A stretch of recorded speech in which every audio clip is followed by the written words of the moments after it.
Quick update lang pala sa presyo nitong Click 160. Nagkaroon kasi ng price update si Honda. So from the original SRP nito na 116,900 pesos, binabada nila to 108,900 pesos. Kung hindi ka makapili sa Honda Click 160 or Yamaha Lexi 155, panoorin mo tong video, tulungan kita mag-decide. So andito tayo ngayon guys sa Honda flagship Paranaque.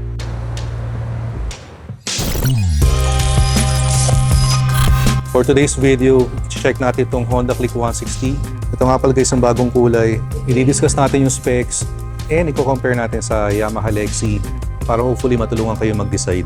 Pero before natin i-discuss yung specs, quick update lang pala sa presyo nitong Click 160. Nagkaroon kasi ng price update si Honda. So from the original SRP nito na 116,900 pesos, binabada nila to 108,900 pesos. Bali may 8,000 pesos na price decrease. And tingin ko para makasabay sa Lexi yan eh. Kasi yung Yamaha Lexi 155 is 99,900 pesos. The Lexus SRP introductory price is 99,900 pesos. So after the price update, mas mahal pa rin itong Click 160 na 9,000 pesos. Kaya pag-usapan natin kung mas sulit ba itong Click 160 kahit mas mahal ng konti. Unahin na natin sa displacement and hindi naman nagkakalayo yan. Kasi 157cc itong Click 160, while yung Yamaha Lexi naman is 155cc. Pero one significant difference is yung size ng gulong. 180/14 yung front nitong Click 160, while 120/70/14 naman dito sa likod. Sa Yamaha Lexi kasi is 90/90/14 yung harap, while 190/14 naman yung likod. So mas manipis. Pero in terms of brake naman pareho lang. Disc brake sa harap and drum brake naman dito sa likod. In terms of looks naman, tingin ko mas mukhang Bruce ko tong Click 160 eh. Parang mas macho and malapad tingnan. Alright, so meron naka-display dito guys. Ito yung matte green. Dalawang kulay lang yan. Itong green tsaka itong black. Yan, ito yung color black. And keyless na rin pala itong Click 160. While manual na disusi pa yung Yamaha Lexi. Pagdating naman sa footboard, same na may gulay board. Upuan natin to.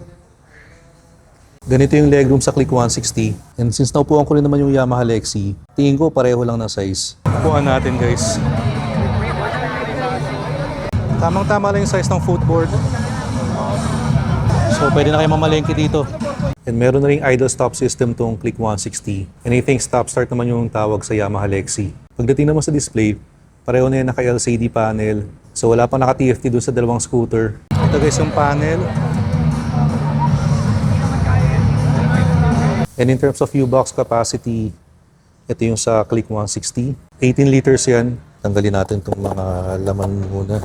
So may mga nagsabi sa akin, kasya naman daw ang helmet dyan. Di ko nga lang alam kung anong klaseng helmet, kung half face ba. Yung sa Yamaha Lexi naman, parang similar size lang din eh. Tingnan natin kasi yung U-box.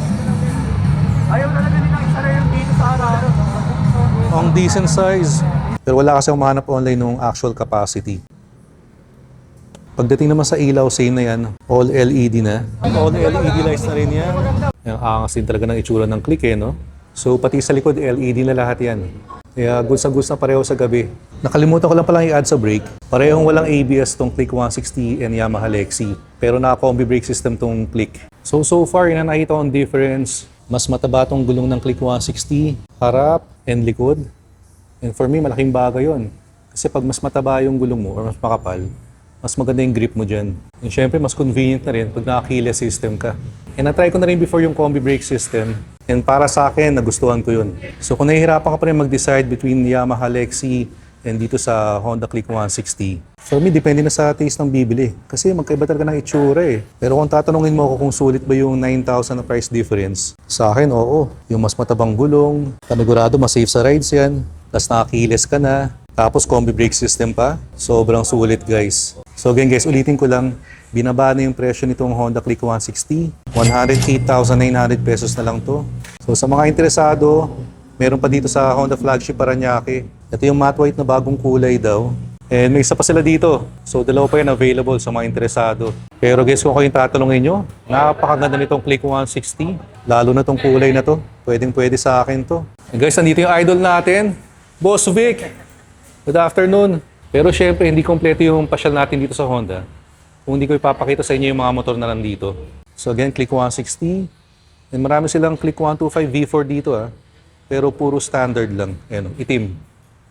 So, sa mga interesado, meron sila dito guys. Una-unahan na lang yan. And meron pang Honda Navi.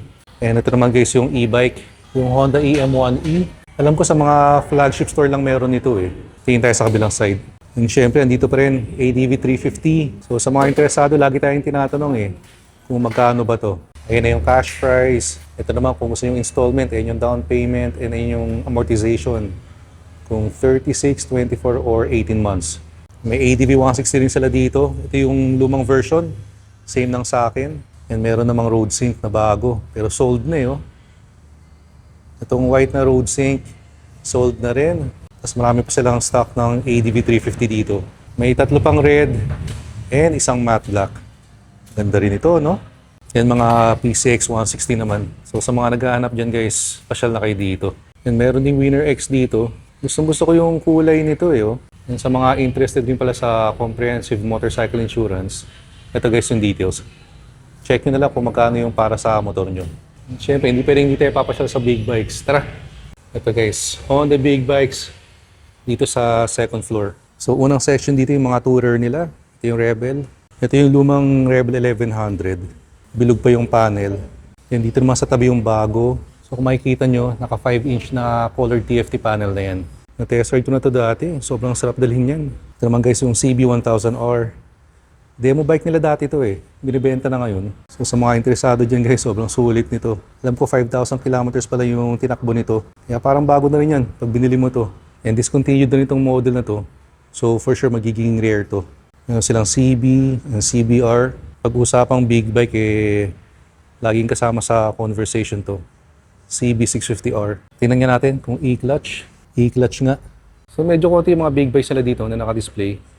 Ayan, merong Hornet 500 doon. Ito CL500. Test ride natin to soon. Then pagdating naman sa adventure big bike, meron lang silang Africa Twin. Ito yung presyo guys, 950,000. And favorite ko rin to, NX500, 409,000 naman. And big shoutout pala sa Para Clothing para sa napaka-solid nating t-shirt. Ito yung bago nilang design, Shinigami. So sa mga interesado dito sa t-shirt, ililink ko na lang dito sa video. And lagi rin pala ako natatanong sa comment section kung ano tong motor na to. Hindi ko rin alam eh, pero mukhang race bike. So kung alam nyo kung ano to, pa-comment na lang. Tara, let's go! And guys, malapit na rin pala tayo mag 100,000 followers sa Facebook page natin. And sabi ko nga, magpaparaffle tayo pag na-hit na natin yun. So sa mga gustong sumali, punta lang kayo sa Facebook page ko, Newbie Rides. Pero nakakatuwa lang na as part of the celebration, sumama si Honda Flagship Parañaque. So part na ipaparaffle natin is 3 PMS for scooters. And ito yung oil na gagamitin doon. Pro Honda na fully synthetic. And ito naman yung gear oil. And silip lang muna tayo sa service area. Sa mga gusto magpa-PMS yan guys, dito nyo nadalhin sa Honda Flagship Parañaque. So again, sa mga hindi maka-decide between Yamaha Lexi tsaka Click 160, sana nakatulong itong video natin today. And sa mga hindi pa nakasubscribe, please click the subscribe button below and like and share the video.